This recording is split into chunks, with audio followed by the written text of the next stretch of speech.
Estamos ya con nuestro segundo invitado de esta mañana. Le damos la bienvenida a Marcelo Espinel, director de proyectos de Fundación Ciudadanía y Desarrollo y también del Observatorio Legislativo. Y es que en estos últimos días ha pasado algo extraño y es esta sanción a Ana Galarza. La comisión conformada para investigar a la asambleísta Ana Galarza resolvió que solo tiene competencias para pronunciarse sobre la denuncia que hizo Ronnie Aleaga, el legislador correísta que pidió la apertura del proceso. Y como la denuncia de Aleaga, que fue haber gestionado cargos públicos, estuvo desde el principio un tanto mal planteada, según se ha hablado, el asambleísta de Creo se ha salvado. Así pues, la comisión solo propuso una sanción administrativa por el uso indebido de tarjeta magnética. Esto impedido, por ejemplo, que Amapola Naranjo, la integrante correísta de esta comisión, haya decidido hacer un informe pues en minoría, un informe en el que solicitó la destitución de Galarza. Así aspiró a trasladar el debate al pleno, donde el informe de la comisión, es decir, de Raúl Tello y Lourdes Cuesta, no es vinculante. El caso es que la acusación de gestionar cargos públicos está desacreditada, primero por su propio origen, pues resulta que el beneficiario de esta supuesta gestión es el propio denunciante, es decir, el ex asesor Lenín Rodríguez, quien durante casi un año disfrutó de este cargo gestionado y le pareció bastante bien. Segundo, porque el mismo Rodríguez puso a Galarza como una fuente de referencia en su hoja de vida, y las pruebas apuntaron a que si algo hizo ella para facilitar su colocación en el despacho de Yanine Cruz, fue justamente eso, tener esta referencia, y Cruz lo certificó. En cuanto al resto de denuncias que sugirieron a lo largo de este proceso, todas fueron descartadas. Con ello, pues quedan algunas cuestionantes, algunas preguntas sin respuesta. Por ejemplo, si es que hubo cobros indebidos, si es que trabajaba realmente a tiempo completo esta asesora Carmen Alvarado en territorio, si son confiables los registros de asistencia que Ana Galarza avala con su firma, también si es que ejecuta a su esposo Francisco Sevilla algún tipo de función pública en este despacho, ya que decía que él no trabajaba y que le acompañaba simplemente. Con esta tarjeta magnética de esta otra persona, se utilizó la asamblea a sus empleados para realizar sus trabajos académicos, personales, como algo se dijo, y en esto pues la comisión ha rehusado investigar estos temas. Un detalle curioso fue el escándalo de los cobros indebidos, que la asamblea resolvió, por ejemplo, el pasado 6 de septiembre, abrir un proceso de supuesta autodepuración. Sin embargo, en ninguno de estos expedientes abiertos hasta la fecha, el tema de los cobros indebidos ha podido ser llevado en el debate en el Pleno. Han habido otros temas, como el caso de Norma Vallejo, en el que la comisión que le investigaba, de la cual formó parte, por cierto, Ana Galarza, decidió dejar de lado este tema, que era el más evidente, y destituirla por gestión de cargos públicos. Esta es la cuestión en la Asamblea. Bienvenido, doctor Marcelo Espinel. Gracias por estar con nosotros en este espacio. Y bueno, ¿cuál es el meollo de este asunto? Quedan muchas dudas respecto a esta sanción administrativa de la asambleísta Ana Galarza y las otras denuncias que parece que se quedan sin respuesta. Muy buenos días, Verónica, y un saludo muy atento a su distinguida audiencia. Pues sí, lamentablemente este es otro de los casos que empaña la imagen de la actual Asamblea Nacional, que lastimosamente esto ahonda la crisis que atraviesa el Parlamento y que hace que los ciudadanos cada vez menos confíen en la institución que, como se ha mencionado en otras ocasiones, es la primera llamada a ser el representante de los ciudadanos, del poder más importante del Estado, y que lastimosamente no está siendo así. Es penoso que la Asamblea Nacional no pueda dar un adecuado tratamiento a las denuncias de diezmos, y es precisamente porque la ley no contempla una sanción para aquellos legisladores que retengan parte de los honorarios de su equipo de trabajo. En el caso de Norma Vallejo, pues fue claro, en ese caso la sanción a la legisladora o a la ex legisladora no fue por el cobro de diezmos, sino por gestionar cargos públicos, y la diferencia que existe entre el caso de Norma Vallejo y Ana Galarza es que en el caso de Norma Vallejo existían otro tipo de pruebas, existían mensajes de texto e incluso una llamada en la que ella misma intervenía. En el caso de Ana Galarza y su ex asesor Lenín Rodríguez, lo que existía era la palabra del asambleísta contra la palabra del ex asesor, y en ese caso se volvía muy compleja su decisión. En definitiva instancia, la sanción en contra de la legisladora, a mi criterio legalmente no era factible, pero sin duda pues este tipo de actuaciones y el otro tipo de denuncias que se realizaron dentro de la comisión especializada para esta investigación llaman muchísimo la atención, y creo que motivan aún más a que la Asamblea Nacional a la mayor brevedad posible emita un código de ética parlamentario, porque este tipo de actuaciones lo que dejan en evidencia son faltas a la ética, faltas a la moral y que deben tener una sanción. Es penoso para los ecuatorianos que en este tipo de casos, en el de Ana Galarza o en el de la asambleísta Norma Vallejo, no exista esta ley y tengamos que buscar resquicios legales, interpretaciones que en algún momento podrían ser antojadizas por parte de los denunciantes o de los acusados para tratar de encontrar justicia dentro del Parlamento.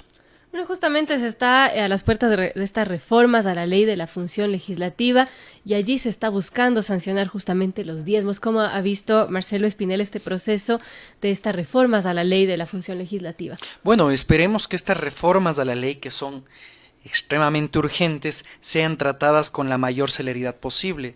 Hay que recordar que en el periodo legislativo pasado el Parlamento ya había aprobado reformas a su cuerpo normativo. Sin embargo, el presidente Lenín Moreno las vetó de manera total y nuestra ley establece que en el caso de un veto total del presidente no se puede tratar la misma norma sino hasta que se transcurra un año desde aquel veto.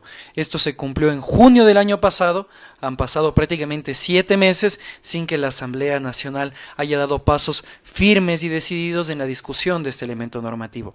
Pero yo creo que no solo se debe contemplar dentro de esta propuesta normativa sanciones o mecanismos para poder investigar adecuadamente conductas inadecuadas de los legisladores o de los equipos de trabajo, sino normas que garanticen un mejor trabajo legislativo, que las leyes sean trabajadas de manera mucho más eficiente, que se pueda contar con una mayor participación ciudadana y transparencia dentro de una lógica de modelo de gestión de parlamento abierto, y algo que creo que es importante y que hay que llamar a la reflexión: ¿cuál es el papel de los asesores dentro de la Asamblea Nacional?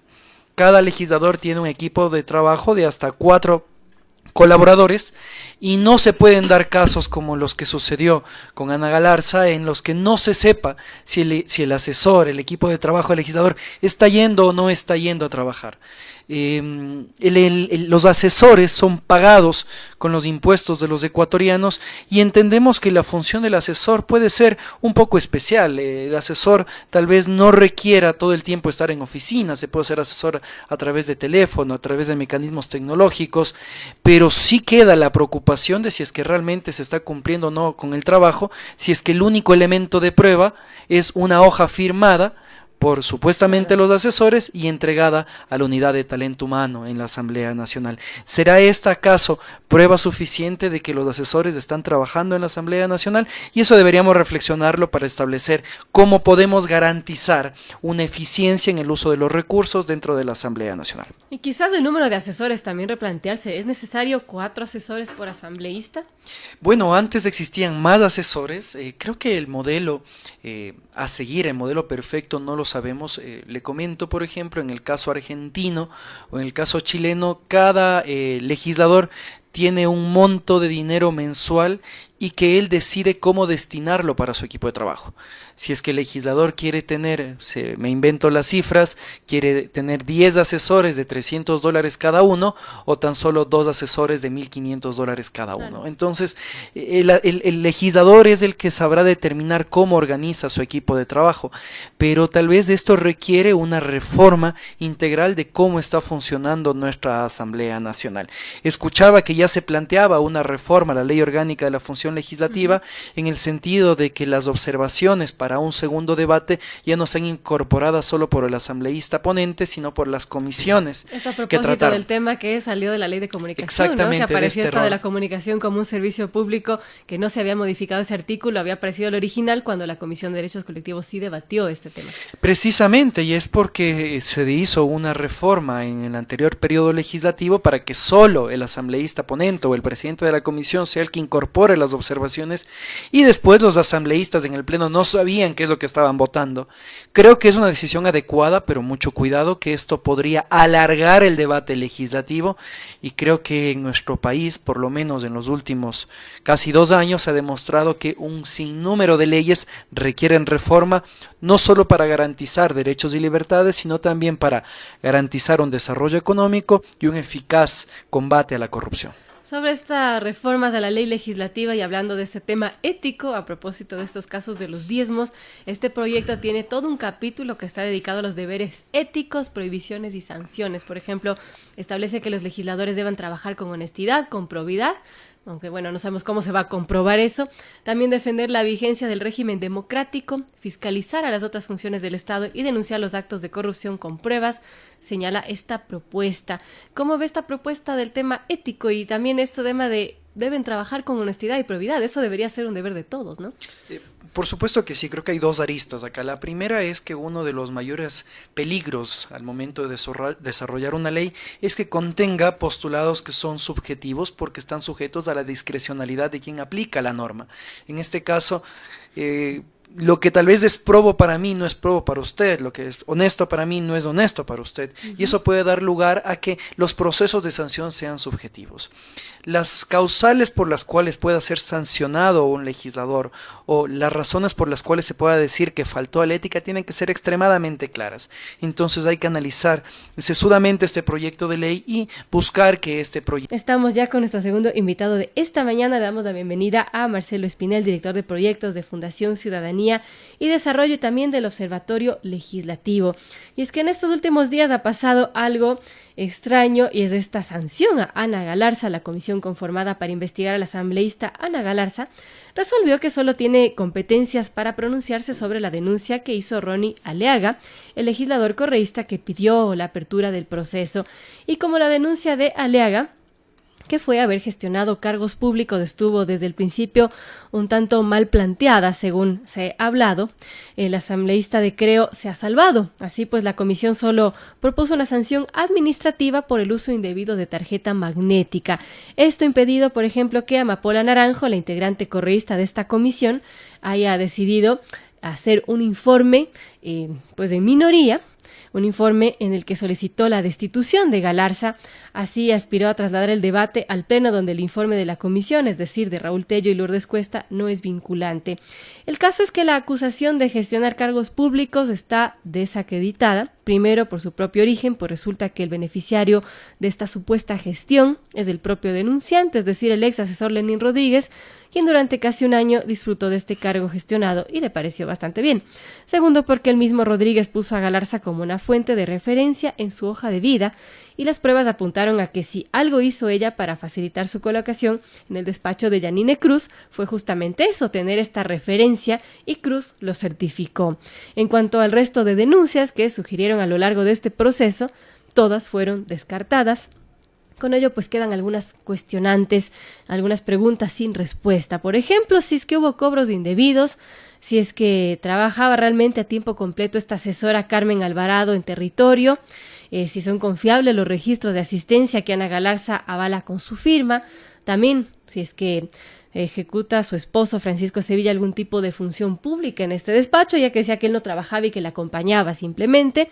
Con esta tarjeta magnética de esta otra persona, se utilizó la asamblea a sus empleados para realizar sus trabajos académicos, personales, como algo se dijo, y en esto pues la comisión ha rehusado investigar estos temas. Un detalle curioso fue el escándalo de los cobros indebidos, que la asamblea resolvió, por ejemplo, el pasado 6 de septiembre, abrir un proceso de supuesta autodepuración. Sin embargo, en ninguno de estos expedientes abiertos hasta la fecha, el tema de los cobros indebidos ha podido ser llevado en el debate en el Pleno. Han habido otros temas, como el caso de Norma Vallejo, en el que la comisión que le investigaba, de la cual formó parte, por cierto, Ana Galarza, decidió dejar de lado este tema, que era el más evidente, y destituirla por gestión de cargos públicos. Esta es la cuestión en la Asamblea. Bienvenido, doctor Marcelo Espinel. Gracias por estar con nosotros en este espacio. Y bueno, ¿cuál es el meollo de este asunto? Quedan muchas dudas respecto a esta sanción administrativa de la asambleísta Ana Galarza y las otras denuncias que parece que se quedan sin respuesta. Muy buenos días, Verónica, y un saludo muy atento a su distinguida audiencia. Pues sí, lamentablemente este es otro de los casos que empaña la imagen de la actual Asamblea Nacional, que lastimosamente esto ahonda la crisis que atraviesa el Parlamento y que hace que los ciudadanos cada vez menos confíen en la institución que, como se ha mencionado en otras ocasiones, es la primera llamada a ser el representante de los ciudadanos, del poder más importante del Estado, y que lastimosamente no está siendo así.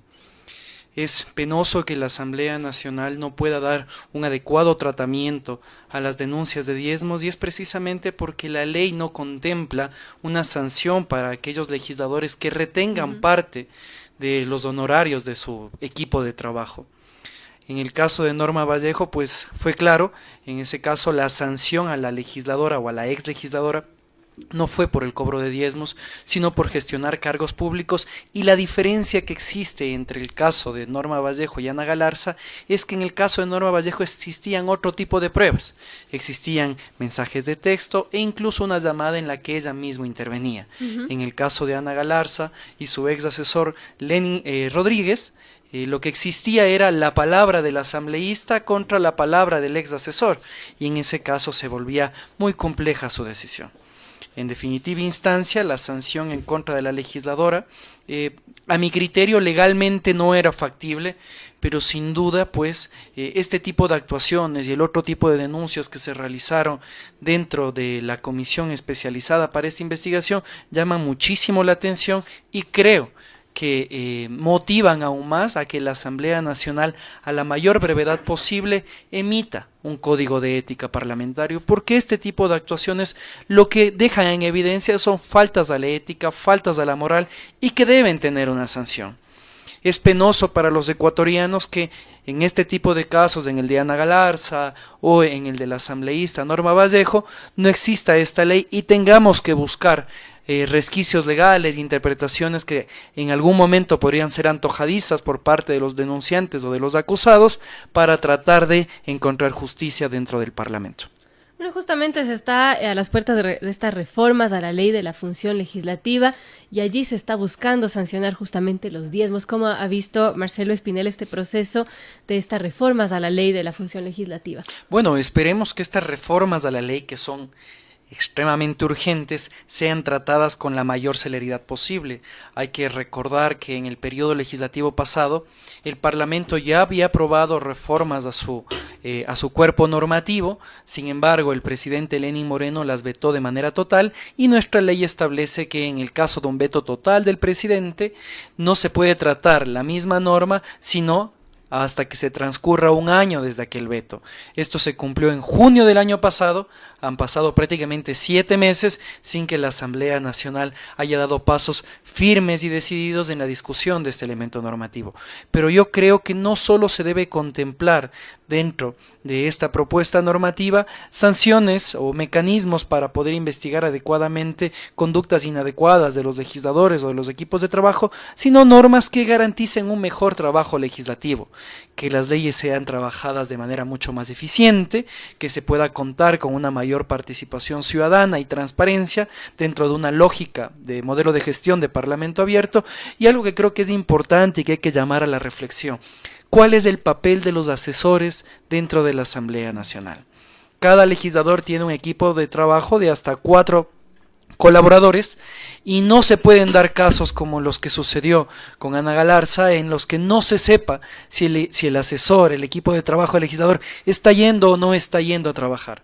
Los asesores son pagados con los impuestos de los ecuatorianos y entendemos que la función del asesor puede ser un poco especial. El asesor tal vez no requiera todo el tiempo estar en oficina, se puede ser asesor a través de teléfono, a través de mecanismos tecnológicos, pero sí queda la preocupación de si es que realmente se está cumpliendo o no con el trabajo, si es que el único elemento de prueba es una hoja firmada por supuestamente los asesores y entregada a la unidad de talento humano en la Asamblea Nacional. ¿Será esta acaso prueba suficiente de que los asesores están trabajando en la Asamblea Nacional? Y eso deberíamos reflexionarlo para establecer cómo podemos garantizar una eficiencia en el uso de los recursos dentro de la Asamblea Nacional. Y quizás el número de asesores también replantearse. ¿Es necesario 4 asesores por asambleísta?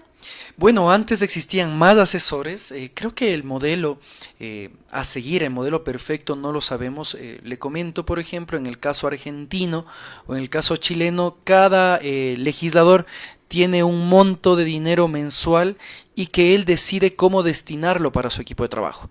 Si es que el legislador quiere tener, me invento las cifras, quiere tener 10 asesores de $300 cada uno o tan solo 2 asesores de $1,500 cada uno. Claro. Entonces, el legislador es el que sabrá determinar cómo organiza su equipo de trabajo, pero tal vez esto requiere una reforma integral de cómo está funcionando nuestra Asamblea Nacional. Escuchaba que ya se planteaba una reforma a la Ley Orgánica de la Función Legislativa en el sentido de que las observaciones para un segundo debate ya no sean incorporadas solo por el asambleísta ponente, sino por las comisiones. Esto a que propósito trataron. del tema que salió de la Ley de Comunicación, Exactamente, ¿no? Que apareció de este esta de rol. la comunicación como un servicio público, que no se había modificado ese artículo, había aparecido el original cuando la Comisión de Derechos Colectivos sí debatió este tema. Precisamente, y es porque se hizo una reforma en el anterior periodo legislativo para que solo el asambleísta ponente o el presidente de la comisión sea el que incorpore las observaciones y después los asambleístas en el pleno no sabían qué es lo que estaban votando. Creo que es una decisión adecuada, pero mucho cuidado que esto podría alargar el debate legislativo y creo que en nuestro país, por lo menos en los últimos casi 2 años, se ha demostrado que un sinnúmero de leyes requieren reforma, no solo para garantizar derechos y libertades, sino también para garantizar un desarrollo económico y un eficaz combate a la corrupción. Sobre estas reformas a la ley legislativa y hablando de este tema ético, a propósito de estos casos de los diezmos, este proyecto tiene todo un capítulo que está dedicado a los deberes éticos, prohibiciones y sanciones. Por ejemplo, establece que los legisladores deben trabajar con honestidad, con probidad, aunque bueno, no sabemos cómo se va a comprobar eso. También defender la vigencia del régimen democrático, fiscalizar a las otras funciones del Estado y denunciar los actos de corrupción con pruebas, señala esta propuesta. ¿Cómo ve esta propuesta del tema ético y también este tema de deben trabajar con honestidad y probidad? Eso debería ser un deber de todos, ¿no? Por supuesto que sí, creo que hay 2 aristas acá. La primera es que uno de los mayores peligros al momento de desarrollar una ley es que contenga postulados que son subjetivos porque están sujetos a la discrecionalidad de quien aplica la norma. En este caso, lo que tal vez es probo para mí no es probo para usted, lo que es honesto para mí no es honesto para usted, y eso puede dar lugar a que los procesos de sanción sean subjetivos.